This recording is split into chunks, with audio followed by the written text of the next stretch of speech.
Cody Finke, today's guest, is applying his CalTech PhD to solving the carbon problem with concrete, one of the biggest contributors to global warming. His cement startup is called Brimstone Energy. He'll also share insights about his superpower, focusing on the economics of science. I'm your host, Devin Thorpe. Welcome to the Superpowers for Good show. Cody, thanks for joining me this morning. I'm so excited to talk to you about this amazing work that you're doing. Thanks. Appreciate that. Thanks for inviting me on. Wow. Truth be told, kind of pulling back the curtain, you and I had a little conversation before we turned on the microphone just to meet each other a little bit.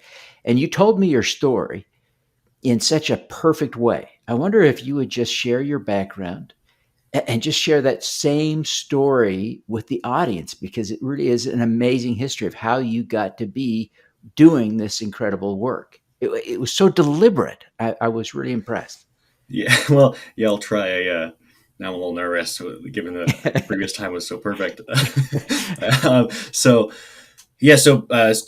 My academic background or my professional background is I started off at Carleton College. I got a degree in chemistry.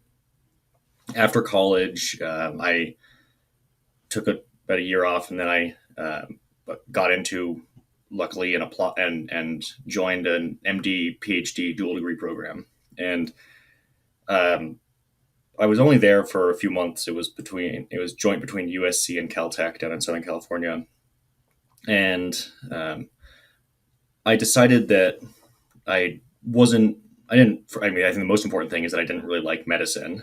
And then the second most important thing is that I wanted to have, a large impact on, the health of the planet or the health of people.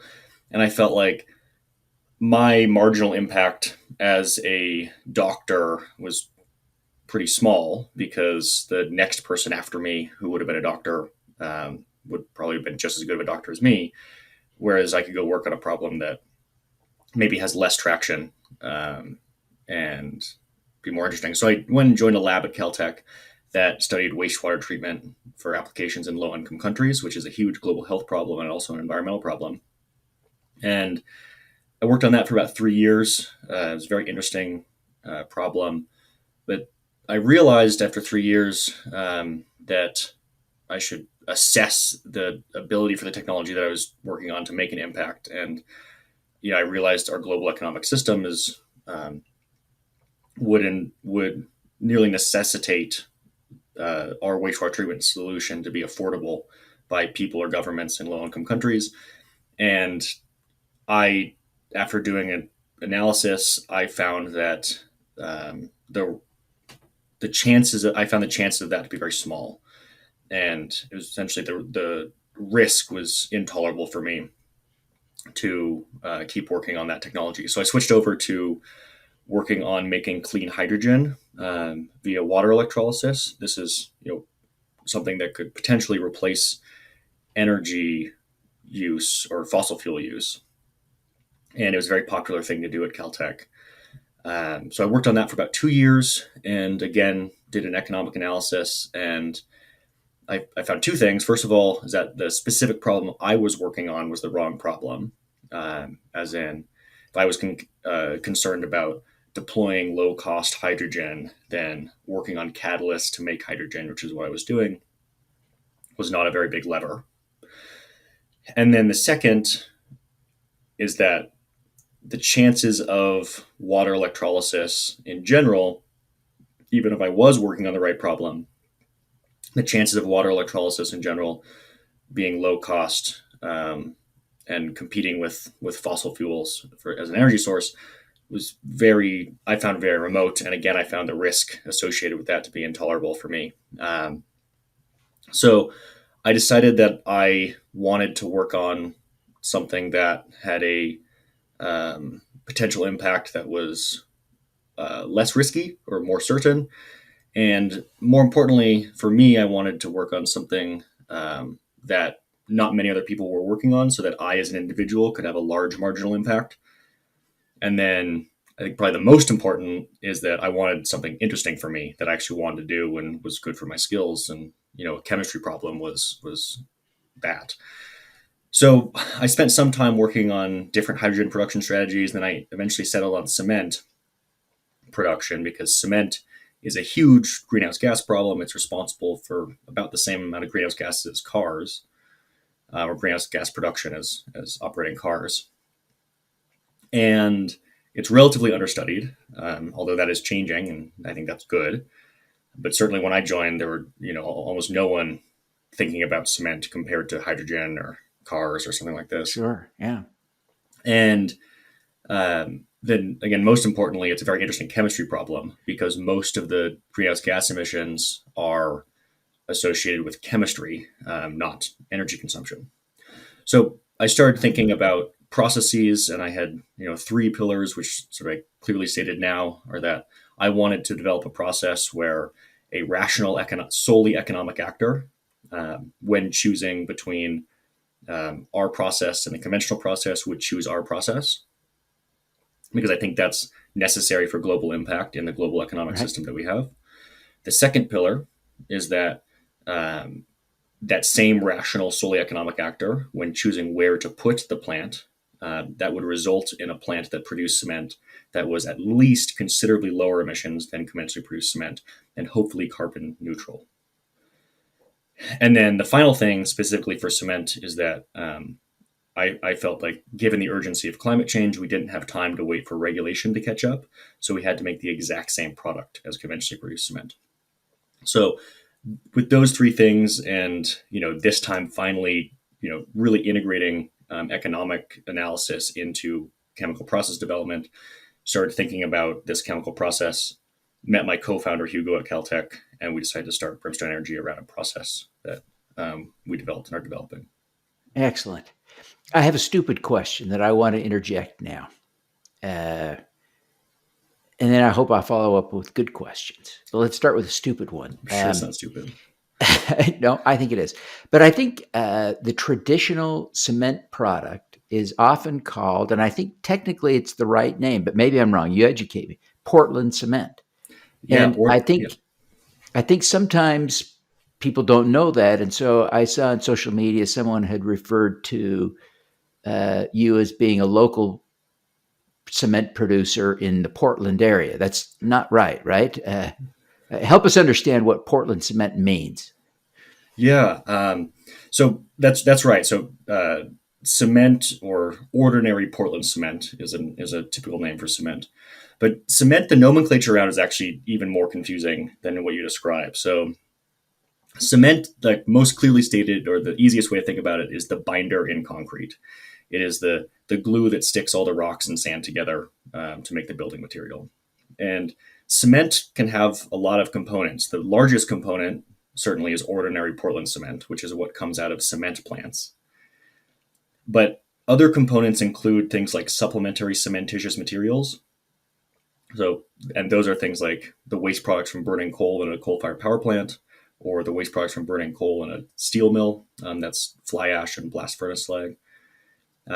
So I guess, yeah, we are certainly not, to answer the question simply, we're certainly not located in Portland, although I am from Seattle, which is close to Portland, Oregon, and I have lived in Maine, which has the other Portland in it. Yeah, and then that's right. I understand there's some more Portlands over in the United Kingdom.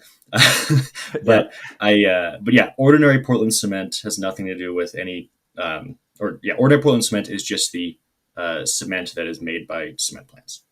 Okay. So if you're making the same output, help us understand what the chemistry is doing that's different, that reduces the carbon. It sounds like I was expecting you to tell me that you'd figured out a lower heat process, or that you had a better source of energy for the heat required for cement, which is one of the huge inputs. But you're telling me, no, it's the chemistry. So tell us a little bit, without revealing your secret sauce, what is the difference in your chemistry that's reducing the carbon, and how does that possibly work? Yeah. So, I'll start with explanation of how Portland cement is made today. I'll tell you how we make Portland cement, and then I'll give you an analogy to another construction materials industry, that's the steel industry, that's very similar. So, starting with how cement is made by all the major cement companies, is you start with a rock called limestone. And limestone is basically solidified CO2. It is a combination of something called lime, which is calcium oxide, and CO2, which is stuck to the lime, making limestone. In the conventional cement process, you heat up limestone, and when you heat it up, the CO2 detaches from the lime and goes off into the atmosphere. And you're left with just lime, which is calcium oxide. And the lime is sort of the core ingredient in ordinary Portland cement. So as you can probably see, 60% of the emissions from conventionally produced cement come from that CO2 that is released from the rock itself. That's the chemistry that I'm talking about. And then the other and the rest comes from the heat. Exactly. The rest comes from the fuel. Yeah. Okay. So how does our process work then? So we start with a different rock. This rock is, in general, it's called a calcium silicate. They're the most abundant rocks on the planet. Like something like 50% or 60% of the Earth's crust is made out of calcium silicate rocks, much more abundant than limestone. And we figured out a chemical process to extract the lime from these calcium silicates. So what's left over is silica and other solid materials. And we don't have any CO2 emissions from the rock. So we've totally eliminated that 60% of emissions that come from the rock. The lime then is the same, and it goes through the same heating process that conventional cement does, and you end up with ordinary Portland cement. There's nothing different at all. It's just you source lime in a different way. The other catch, so if you remember back to my original pillars, about these rational economic actors. So you can fuel either process, either conventional cement or our cement, with clean or dirty energy. Cement in general, at least for the thermal side, is powered by fossil fuels. And that's because rational economic actors are putting these plants in the world like our system is set up for. And so it turns out today, hopefully not in 20 years, but today, if someone were to set up our cement plant, they would set it up using a fossil fuel, which means we would have CO2 emissions from heating. However, I also said that our process is hopefully zero emissions for a typical rock, and it is. And the reason that's true is because our rock also contains a compound or an element called magnesium, and we separate that magnesium as an oxide.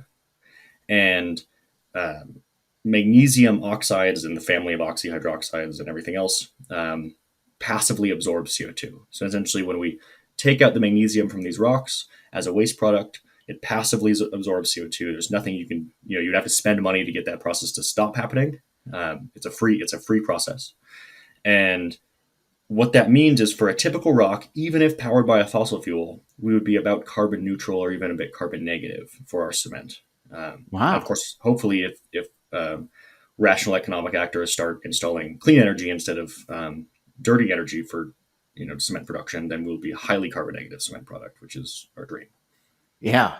So that's exciting. So I think there's another aspect that I want to just touch on that you didn't mention. I think, you tell me if I'm wrong, that traditional Portland cement, the concrete we see on our sidewalks typically, is slowly still emitting carbon. Is that right? It's actually the exact opposite. Okay. Yeah. So it's concrete we see on our sidewalks is slowly absorbing carbon, actually. Okay. And that's true of conventional concrete and true of our concrete. So calcium oxide, which again, lime, that's the key component of cement, just like magnesium oxide passively absorbs CO2. So it's debated pretty heavily exactly how much CO2 is absorbed by concrete. And it's certainly different in different scenarios because you have to have good, a good gas solid contact. So you can imagine concrete that's put into a, foundation of a building or inside of a building may absorb less CO2 than concrete that, like you say, is on a sidewalk. But on average, it's about 100 to 200 kilograms of CO2 that are absorbed over a 40-year lifetime of cement per ton of cement. So that's another source of carbon negativity. Of course, conventional cement production produces 800 kilograms of CO2 per ton. So the absorption factor is not nearly enough to make up for how much is emitted in conventionally produced concrete. But that But you absorption factor by for our cement would make it highly carbon negative. so you the addition of magnesium doesn't change the output in terms of the quality of the concrete, but it accelerates the carbon absorption. Is that right? Well, to be clear, we don't add magnesium. Magnesium is a waste product for us, so we don't put any magnesium in our cement or concrete. We have to Mm. take the magnesium out of the rock. But as so, the addition of magnesium into the process, basically, removal of magnesium and putting it in our tailings pile, all increases the carbon negativity of the process that we have to make cement. I see. Okay. So it doesn't end up in the product. Okay. Right. Okay. So give us a sense of where you are in scale. You just raised some money, you're getting going. This is clearly a huge opportunity. Have you made any cement? Great question. Yeah. So um, like you said, we raised some money. We are at the laboratory scale. So we're making, sort of kilograms and grams of product at our scale. We make, um, we make a variety of cementitious materials. So this goes back to the complex nomenclature of cement. So our Mhm. process makes both supplementary cementitious materials and ordinary Portland cement. And right now, we're only sending out samples of the supplementary cementitious materials that we've made. And at this point, we have made, according to our own internal data, we have made Portland cement, but we haven't made enough to send out for external testing or sending out external samples. So we're waiting on that. Okay. What do you see as being the timeline between where you are now in the lab and beginning, uh, pilot scale testing, and then coming to market and being able to offer, you know, volumes of this stuff to start in production? Uh, the world needs you to act quickly. What's the timeline? Yeah, it's a good question. Of course, it's very difficult to predict things that involve new technology development and research. But we are, with our investors who are very dedicated, acting as fast as we can.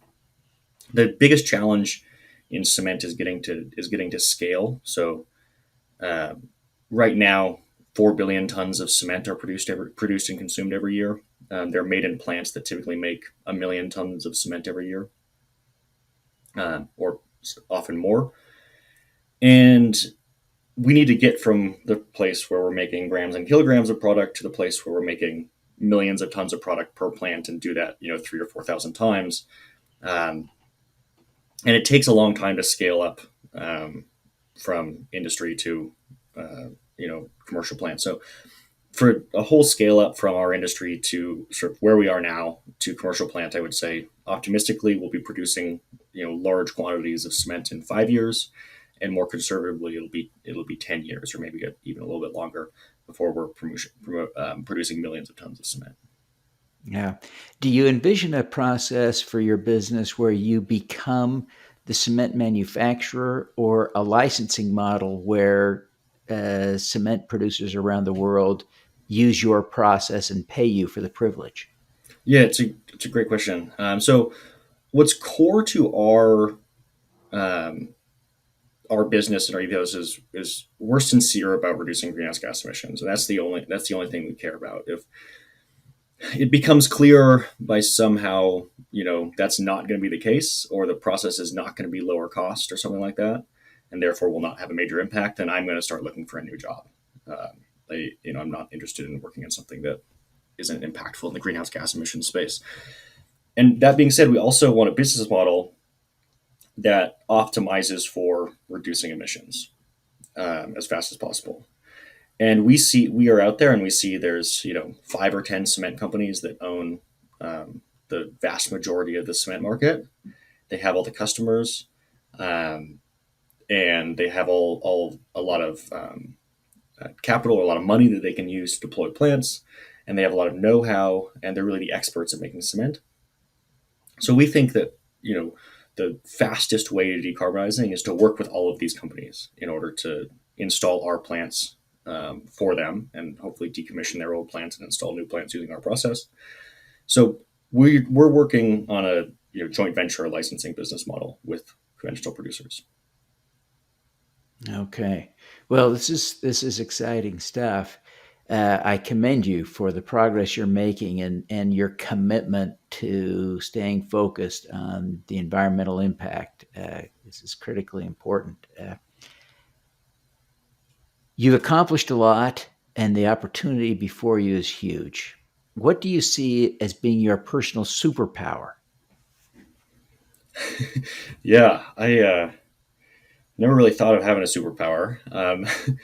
One that I'm quite good at is knowing what size of Tupperware to use for leftovers. But I think that's probably not so helpful for cement. I think that one of the things that I take this question maybe a little slightly differently is what is clear in my mind that I feel like a lot of the industry is missing. And what's clear in my mind is given the global economic system, we need a system that's lower cost than the conventional system. So I am a scientist, but I'm also very good at abandoning science that I don't see a path forward with. And I think that many other folks are want to commercialize the science that they're really passionate about, and I'm much more interested in the very big picture um, of you know greenhouse gas emissions. How do we reduce greenhouse gas emissions? And therefore, if I had to name a superpower related to this, it's being realistic about whether or not a given chemical process that we're working on actually has a pathway to being lower cost under an expected or especially current economic system. And under those lower costs or under those scenarios, if it's also going to be lower emissions, and if it's not that criteria, I'm very good at just abandoning the process and moving on. And we had to do that a lot in the early days. Yeah, well, that's a great superpower, that focus on the economics. As you think about the progress you're making so far in the business, can you see the connection between that focus and your progress to date? Has it helped you in raising money? Has it helped you make progress, attract people? Yeah, I think it certainly has. When you go out to raise money, the reason these people are offering you money is because they want to turn their money into more money. I think that's the role of a venture capitalist. So with just acknowledging that, hey, we need to make money with this system, or else it's not going to scale and not have the impact. I think that all of our investors have realized that our motivation around CO2 emissions and their motivation, which is often around CO2 emissions and sometimes around money and CO2 emissions or just money, um, they're totally aligned, and we are developing a process to be totally aligned because we're realistic about the economic system the world has today, and that's where, yeah. So I think that because of our intense work and very deliberate work in aligning the economics and the CO2 emission reduction, then it's very attractive to venture capitalists because the purpose of venture capital firm is to make money.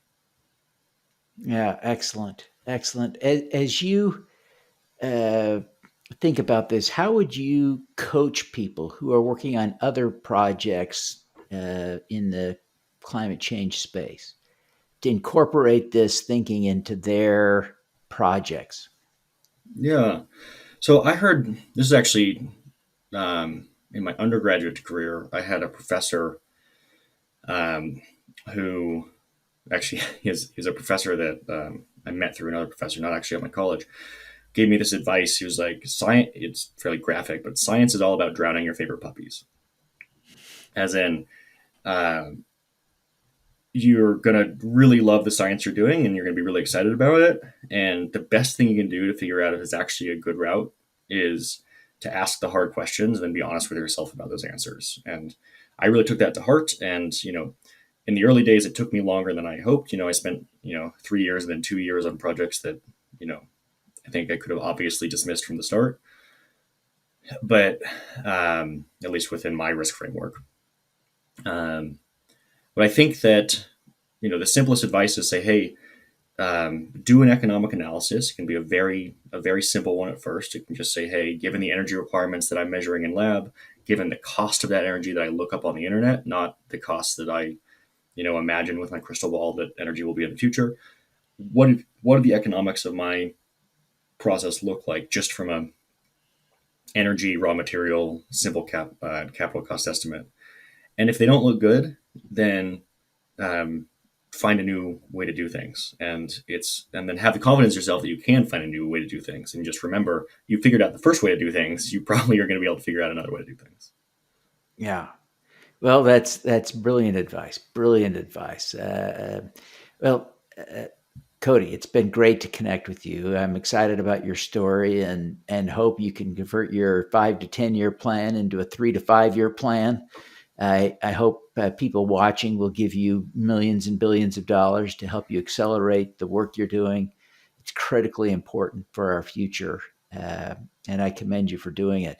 Before you go, would you take a minute and tell everyone, including the investors with lots and lots of money to give you, how they can follow your work, get in touch with you, learn more about what you're doing, et cetera? Absolutely, yeah. And thanks, Devin. So the company is called Brimstone Energy, and you can find us at www.brimstone.energy. You can also find us on LinkedIn and Twitter. My name is Cody Finke, and you can see in the write-up and podcast how that's spelled.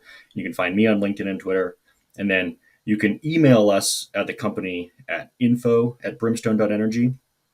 And we're especially excited about, certainly, and always excited about investors who can help catalyze this process. We're also excited about folks who work at cement companies, concrete companies, architecture firms, project developers, anyone in the built environment space reaching out to us and saying, hey, we're really interested and we're really sincere in CO2 emissions reductions. And we also, recognize the challenges, and we'd love to be supportive, because there's a lot of ways that we can be supportive, that y'all could be supportive to us, whether that's, specifying our material, being an early adopter of our material, working on trying to figure out how to work together to build a plant. There's lots and lots of ways. So please reach out. And then the final thing I say, we're actually also hiring.